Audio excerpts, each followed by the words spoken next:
Hello नमस्कार दोस्तों।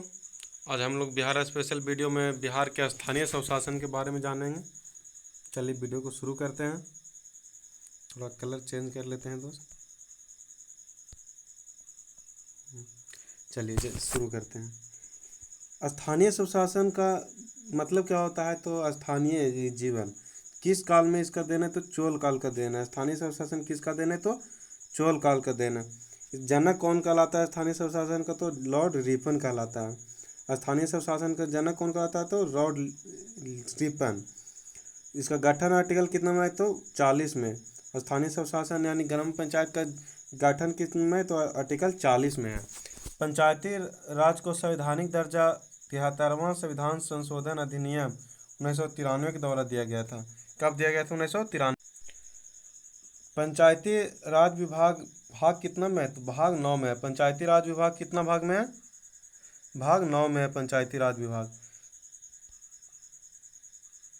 पंचायती राज विभाग कितना में है? तो 9 में। अनुच्छेद कितना में है? 243 ए से 243 ओ तक है। पंचायती राज विभाग कितना भाग में? भाग 9 में। अनुच्छेद कितना से कितना है? 243 ए से 243 ओ तक है।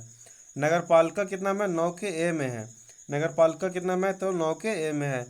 200 अनुच्छेद कितना से? 243 पी से 243 जेड जेड तक है। और सहकारिता कितना में? 9 भाग 9 में। 9 के बी में है। 9 के ए में पंचायत है। 9 के बी में नगर पालिका। 9 के बी में सहकारिता है। सहकारिता कितना अनुच्छेद है? 243 जेड एट से जेड टी तक है। पंचायती राज अनुसूची कितना में है? तो 11 में है। पंचायती राज अनुसूची कितना में? 11 में है। नगर पालिका कितना में है? तो 12 में है। पंचायत बोलेगा तो 11, नगर पालिका यानी 12। बलवंत राय मेहता की सिफारिश के अनुसार त्रिस्तरीय व्यवस्था यानी 2001 में कार्यरत हुआ था। बलवंत राय मेहता के अनुसार त्रिस्तरीय व्यवस्था कितना में लागू होता है? तो 2001 में लागू हुआ था। बिहार पंचायती राज अधिनियम 2006 का मुख्य प्रावधान है।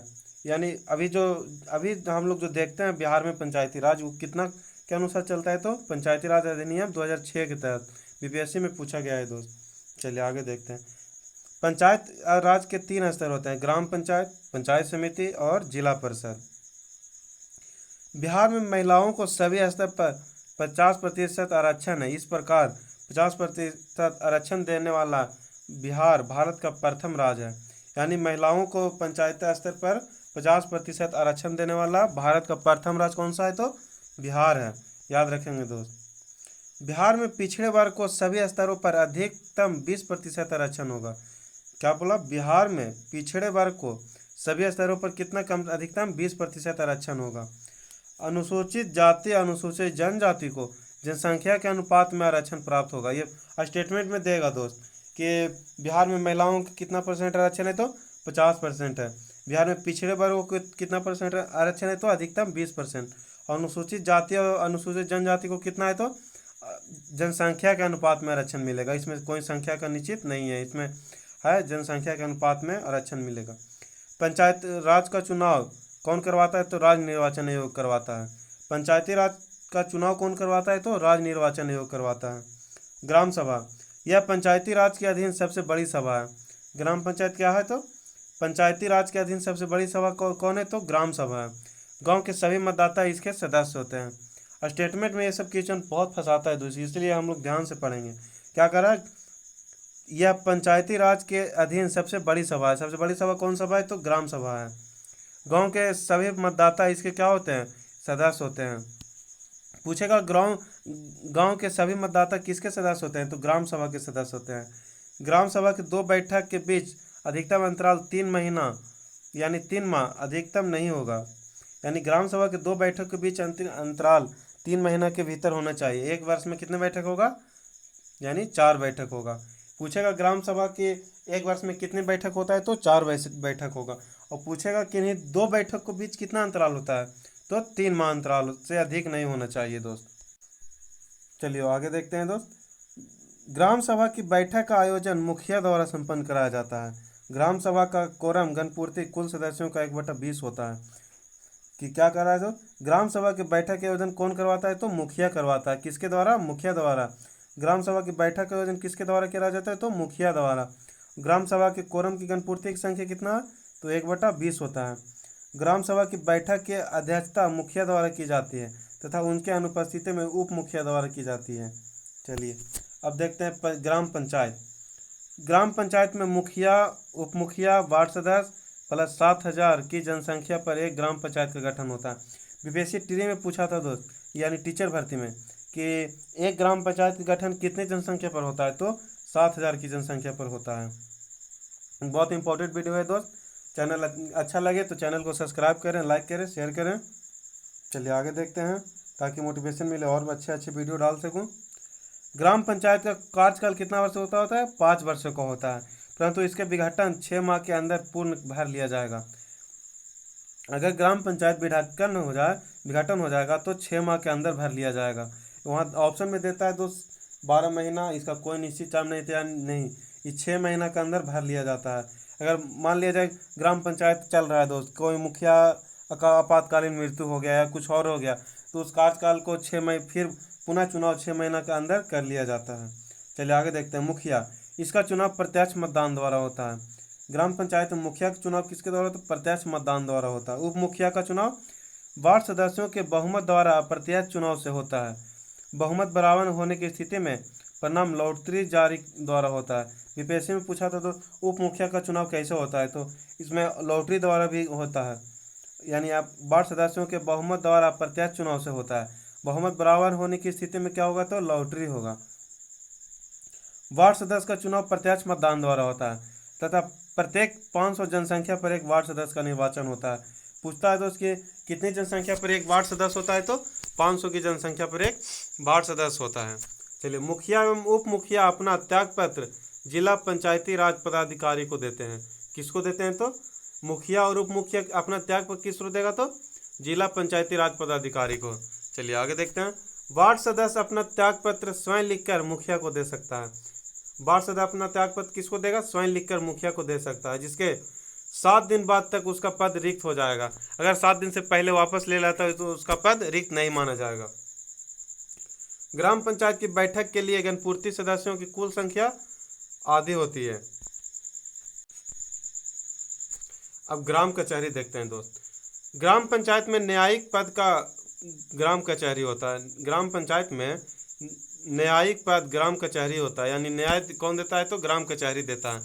ग्राम कचहरी का प्रधान कौन होता है, तो सरपंच होता है, जो प्रत्यक्ष मतदान द्वारा निर्वाचित होता है। ग्राम कचहरी का प्रधान कौन होता है, तो सरपंच होता है। राजतंत्र तरफ इसको सरपंच को प्रधान ही बोला जाता है, प्रधान जी बोला जाता है। चलिए, सभी वार्ड में एक पंच सदस्य का मतदान प्रत्यक्ष निर्वाचन द्वारा होता है। निर्वाचित पंच एवं सरपंच अपने में से एक उप सरपंच का चुनाव अप्रत्यक्ष मतदान द्वारा होता है। उप मुखिया और उप सरपंच का चुनाव किसके द्वारा होता है, तो अप्रत्यक्ष मतदान द्वारा होता है। प्रत्येक ग्राम कचहरी की सहायता के लिए एक सचिव होता है, यानी प्रत्येक ग्राम कचहरी की सहायता के लिए कौन होता है, तो एक सचिव होता है। सरपंच एवं उप सरपंच अपना त्यागपत्र जिला पंचायती राज पदाधिकारी को स्वलिखित दे सकता है। कैसे दिया जाता है, तो स्वलिखित। पूछेगा सरपंच एवं उप सरपंच अपना त्यागपत्र किसको देता है, तो जिला पंचायती राज पदाधिकारी को। चलिए आगे देखते हैं दोस्त। ग्राम कचहरी का पंच अपना त्यागपत्र सरपंच को देता है। पंच किसको त्यागपत्र देगा, तो सरपंच को देगा। पंच किसको त्यागपत्र देगा, तो सरपंच को देगा। अब देखते हैं तो पंचायत समिति। प्रखंड स्तर पर पंचायत समिति होता है। प्रत्येक 5,000 की जनसंख्या पर एक पंचायत समिति सदस्य का निर्वाचन होता है। कितना पर होता है पंचायत समिति का गठन? प्रत्येक 5,000 की जनसंख्या पर एक पंचायत समिति सदस्य का निर्वाचन होता है। पंचायत समिति सदस्यों का निर्वाचन प्रत्यक्ष मतदान द्वारा होता है। कैसे पंचायत समिति सदस्यों का निर्वाचन कैसे होता है, तो प्रत्यक्ष मतदान द्वारा होता है। पंचायत समिति सदस्य अपने सदस्यों में से प्रमुख एवं उप प्रमुख का चुनाव अप्रत्यक्ष मतदान द्वारा करते हैं। पंचायत समिति का सदस्य अपने सदस्यों में प्रमुख और उप प्रमुख का चुनाव कैसे किया जाता है, तो अप्रत्यक्ष मतदान द्वारा किया जाता है। चलिए, प्रमुख पंचायत समिति की बैठक क्या जाता करता है। पंचायत समिति की बैठक क्या कौन करता है, तो प्रमुख करता है। प्रमुख अपना त्यागपत्र किसको देगा, तो अनुमंडल दंडाधिकारी को देगा। उप प्रमुख अपना त्यागपत्र प्रमुख को देता है। ठीक उसी प्रकार जैसे राष्ट्रपति उपराष्ट्रपति को देता है, ठीक उसी प्रकार पंचायत में होता है। उप प्रमुख अपना त्यागपत्र किसको देगा, तो प्रमुख को देगा। लेकिन अगर प्रमुख त्यागपत्र देगा तो किसको देगा? अनुमंडल दंडाधिकारी को देगा। प्रमुख देगा अनुमंडल दंडाधिकारी को और उप प्रमुख देगा प्रमुख को। पंचायत समिति का सदस्य अपना त्यागपत्र प्रमुख को देता है। पंचायत समिति का कोई भी सदस्य अपना त्यागपत्र किसको देगा? तो प्रमुख को देगा। अब आगे देखते हैं जिला परिषद। जिला स्तर पर जिला परिषद होता है दोस्त। जिला स्तर पर कौन होता है? तो जिला परिषद होता है। जिला परिषद के सदस्य लगभग 50,000 की जनसंख्या पर एक प्रत्यक्ष मतदान द्वारा चुने जाते हैं। और स्टेटमेंट में फंसाएगा दोस्त कि मुखिया कितना, तो पंचायत सचिव कितना, ग्राम पंचायत कितना, तो 7,000। और एक नीचे था दोस्त, यहाँ देखिए, और पंचायत समिति कितना, तो 5,000। और जिला परिषद कितना, तो 50,000 की जनसंख्या पर एक निर्वाचन होता है जिला परिषद। प्रत्येक जिला परिषद के सदस्य अपने में से एक अध्यक्ष एवं एक उपाध्यक्ष का चुनाव प्रत्यक्ष मतदान द्वारा करते हैं। अध्यक्ष अपना त्यागपत्र जिला दंडाधिकारी को देता है तथा उपाध्यक्ष अपना त्यागपत्र अध्यक्ष को देता है। पूछेगा तो जिला परिषद का अध्यक्ष अपना त्यागपत्र किसको देता है? सीधा सीधी क्वेश्चन है, तो इसका जिला दंडाधिकारी को देता है दोस्त। चलिए, जिला परिषद सदस्य अपना त्यागपत्र अध्यक्ष को देता है। आगे देखते हैं दोस्त, निर्वाचन हम लोग देखते हैं। जनप्रतिनिधि निर्वाचन और त्यागपत्र कौन किसको देगा, कौन किससे कैसे निर्वाचन होगा, एक हम लोग शॉर्ट फॉर्म में देख लेते हैं। चलिए, मुखिया का चुनाव कैसे होता है, यानी निर्वाचन यानी इलेक्शन, तो प्रत्यक्ष द्वारा। और इसका त्यागपत्र किसको देगा मुखिया? तो जिला पंचायत राज पदाधिकारी को। उप मुखिया का चुनाव कैसे होता है? तो अप्रत्यक्ष द्वारा। लेकिन त्यागपत्र किसको देगा? तो जिला पंचायत राज पदाधिकारी को। मुखिया का चुनाव प्रत्यक्ष द्वारा, लेकिन उप मुखिया का चुनाव अप्रत्यक्ष द्वारा। दोनों किसको देता है? जिला पंचायत राज अधिकारी को त्यागपत्र देता है। वार्ड सदस्य का चुनाव कैसे होता है? तो प्रत्यक्ष द्वारा। वार्ड सदस्य और त्यागपत्र किसको देता है? तो मुखिया को। बहुत ही इंपॉर्टेंट वीडियो हो गई है दोस्त, आने वाले बीपीएससी और आने वाले बिहार के सभी एग्जामों के लिए। प्रमुख प्रमुख का निर्वाचन कैसे होता है? तो अप्रत्यक्ष विधि द्वारा। त्यागपत्र किसको देगा? तो अनुमंडल दंडाधिकारी को। उप प्रमुख का निर्वाचन कैसे होता है? तो अप्रत्यक्ष द्वारा। त्यागपत्र किसको देगा? तो प्रमुख को देगा। पंचायत समिति के सदस्य त्यागपत्र किसको देगा? पंचायत समिति का सदस्य निर्वाचन कैसे होता है? तो प्रत्यक्ष द्वारा।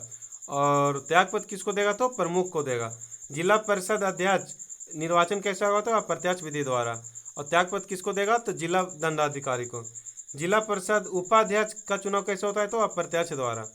और त्यागपत्र किसको देगा? तो जिला परिषद अध्यक्ष को देगा। आगे देखते हैं दोस्त। चलिए, वीडियो अच्छा लगे तो चैनल को सब्सक्राइब करें और लाइक करें वीडियो को। कुछ और सुधार की जरूरत है तो कमेंट जरूर करें दोस्त। जिला परिषद सदस्य प्रत्यक्ष, इसका निर्वाचन कैसे होता है? तो प्रत्यक्ष होता है।